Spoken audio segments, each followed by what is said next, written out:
All right, so why do men never listen, or why do we always get told that we don't listen by our significant other? We're going to tackle that in this video in just a second. I'm actually going to give you 3 reasons why I am convinced that men often don't listen. And I want you to forward this to your lady, your girlfriend, your wife, so that she can better understand this. And if you're watching this and your man doesn't listen to you, then I want you to send this to him as well, so that you guys can mutually get a better understanding. This has been definitely the case in my experience. First thing I want to say is I'm Jose with Swag Academy. Make sure you like and subscribe and leave a comment if you agree with these reasons, if you've experienced them in your own communication or relationships. But it certainly has been the case for me. So I'm going to go through the 3 reasons why I believe that men don't listen. But first, I want to sort of set the record that, yeah, I believe that men often will not fully listen or pay attention, and through some fault of our own, but also indirectly our partner. Now, sometimes we mean to listen, we want to listen, we have the intention and the desire to, but these 3 reasons pose challenges, which is why it's important to get them out. So I call them the 3 T's. The first reason, ladies, if you're communicating to your man where he may not listen, is your tone. So basically, not just what you say, but how you say it, how you come at him. If you happen to have like a sassy or strong-headed, uh, temperamental personality, try to, keep that in control and be aware that he's going to be more receptive to actually listening to what you have to say.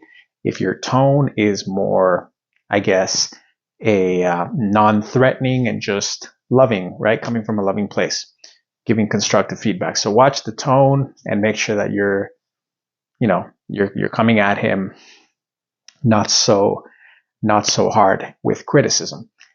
Secondly is time or timing. So, make sure you choose the right time to talk to him. Don't try to come at him with serious issues that you want heard when he's either exhausted from a long day at work, maybe it's late at night or early in the morning, he's got to get to bed, he's got to get to work, he's in a rush, he's had something stressful happen, or he's trying to wind down and relax after a long day watching a game, whatever it is. Make sure the timing is right, and also on that note, that it's the right amount of time. That leads me to the third one, and that's too much information. What generally happens is women will often think that we as men have all the time in the world to listen to them for 30 minutes, 60 minutes, 2 hours, 3 hours on end.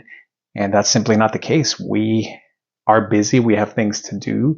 We want to listen to our ladies, but we also want you to sort of condense it and get to the point and what the issue is that's bothering you, so that we can address it, fix it, do better, be better.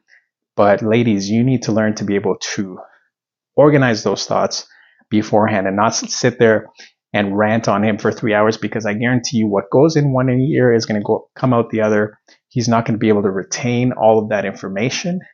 And that's not what you want. You want him to be able to listen and put it into application. So those are my 3 recommendations, so to speak. If you can manage the 3 of them, having a positive tone to set the tone of the conversation so that you guys are both equally receptive, so that you also control not just the time that the conversation is had, but the timing. So how long the conversation should generally not go more than 15 to 30 minutes.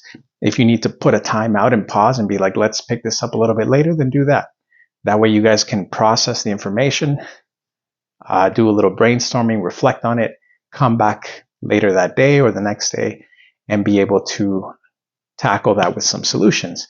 And then finally, like I said, make sure it's not information overload for your man, because again, we're very simple. We just want the simplest form of the point to get across without all the backstories, and feelings are okay, but just not excessively too much with the feelings. Again, I'm just being honest. I'm just speaking on behalf of men and obviously in my own experience. So hope that helps with your communication. If that helps answer the reason why men don't listen, that would be it. We're not denying it.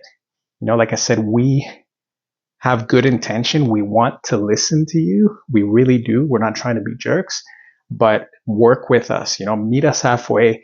And if you work on those three things, I guarantee you it's that much easier for your man to listen attentively, to be engaged, to retain the information, and then to actually be able to put it into action. So once again, subscribe, and I'll see you in the next video.